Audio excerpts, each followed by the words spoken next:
Well, we've made an impact already because our bus is grounded apparently on the entrance of the car park, and we've brought the whole of Halifax town centre to a standstill. So if nothing else, we've made an impact on Halifax.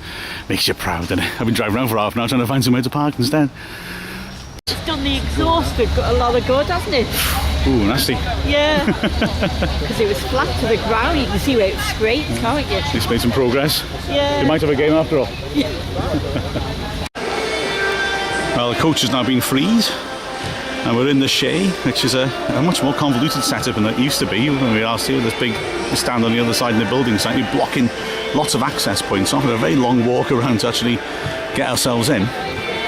And I've got to say, I'll show you in a second, the most low-tech press pass you've ever seen. This is evidence that I'm in the press and can come into the stand. Impossible to forge, wouldn't you agree? It's interesting as well, they're supposed to be taking payments to transfer to the stand from the terraces, but there's no one here doing it.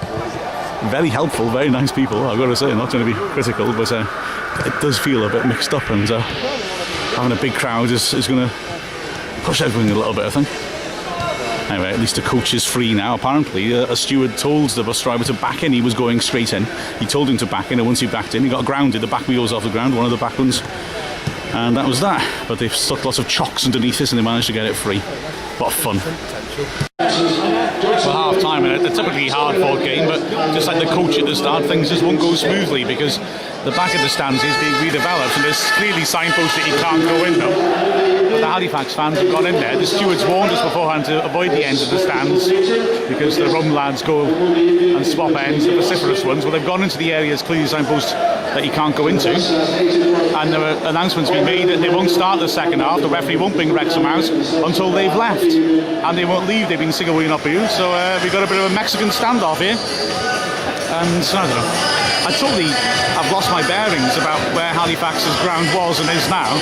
I think that side's the old main stand, I'm not sure, which means that's the end where Steve Watkins scored that scrambled goal in '93 when we went up. And also where the last time we went there, Neil Roberts scored and the ref said it hadn't gone over the line and we went out on penalties in the League Cup. But yeah, as you can see, they're not shifting.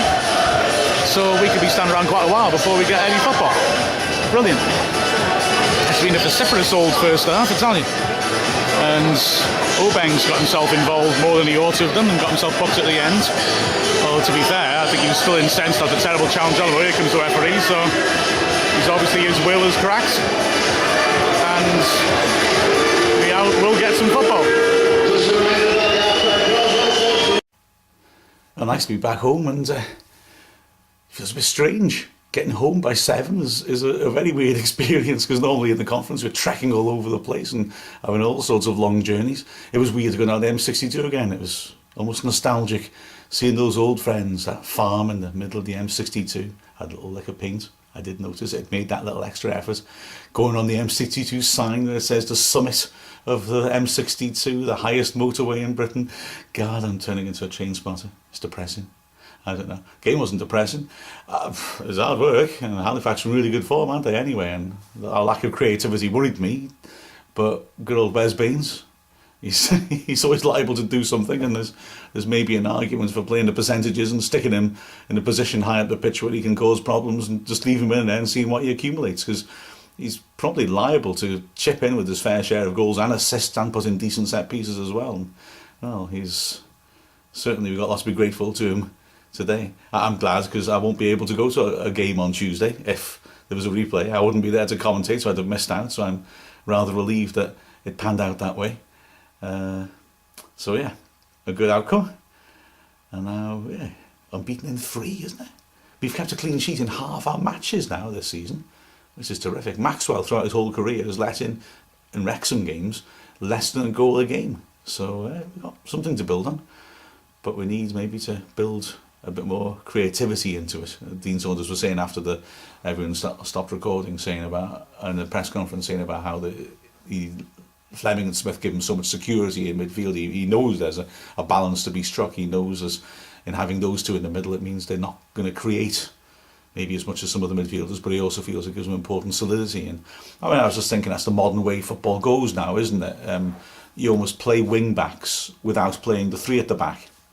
You look at Liverpool, and clearly that's what Benitez has been able to do for a couple of years. Look, last year we've only brought in Dossena and Dagan, of course, both are total failures for the different reasons, but they are attacking fullbacks. And then he spent 18 million on Johnson, and of course it wasn't so long ago when fullbacks were seen as the least important players in some senses in the team. They were there to provide the important solidity, but they weren't going to do the real meaty central defensive work, and they weren't going to create all that much. But now, fullbacks, as Benitez said in the summer, are the most important players in the modern game.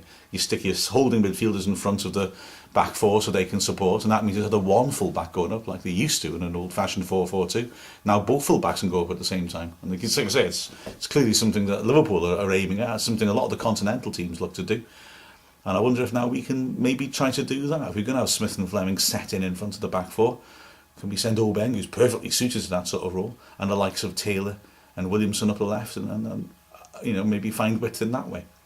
Although, to be fair, Mike Williams, who does like playing full-back, I remember interviewing him when he first got into the team, and he said he preferred being left-back to being centre-back. He got forwards well at Halifax, I thought, and played a role in a couple of important little breaks. He stuck in a cross, which was cleared, and then won back by Span for Baines to hit in. So, fair play. It's maybe a chance for him to show what he can do as well, if we're going to try and adapt to that sort of play. I thought it was pretty plain the advantage that you get being a bigger club. People keep talking about level playing fields, and FIFA, I think rightly don't want to use video replays. Their reasoning being that if you can't bring in something at all levels, it's unfair. I subscribe to that. I think there are better reasons on that, not to use video replays, such as whenever you watch Sky or Match of the Day, you'll see a challenge, you'll think that's a clear penalty, and then you'll get the commentator saying, oh, it clearly isn't. I think football's maybe too much of a matter of opinion to be able to use replays for, for those sort of calls. Plus, of course, slow motion changes your perception of what's actually happened. Impacts look worse in slow motion. Low speed impacts.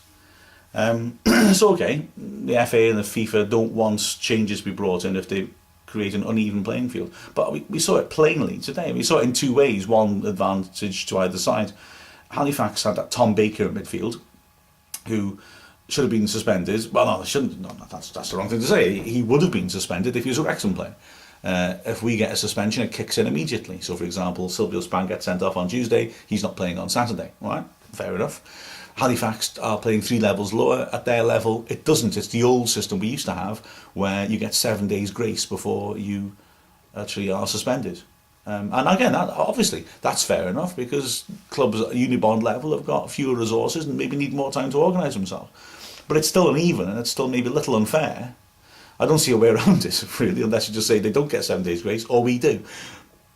But that was peculiar. But the decisive advantage, I think, was to us. You look at the benches. I don't agree with the idea of having 7 subs in the FA Cup. It's clearly a case of the standards of the higher teams trickling down. The Premiership teams want 7. They've got their huge bloated squads full of squad members. Or, let's be honest, it encourages the Premiership teams to take advantage of the fact they've got more money and bigger squads, because they can gamble, they can pick their youth players, deny us, small clubs like us, the chance of seeing us take on a good side, because they're picking all the young lads, but they can still stick 4 internationals on the bench just in case something's going wrong. And I think that's bad. I think the FA Cup should encourage them to take the gamble. If you've got fewer subs, if you've got 5 subs, then if you're going to take a chance to pick the young lads, you can't fall back on the internationals on the bench. You've got to make a decision. Anyway, that's the rule, and it was very much in our favour. We had 7 subs on Saturday. Halifax had 4, one of whom was a goalkeeper. We had no goalkeeper because Sack's not been signed on as such. So we had a hell of a lot of choice on the bench.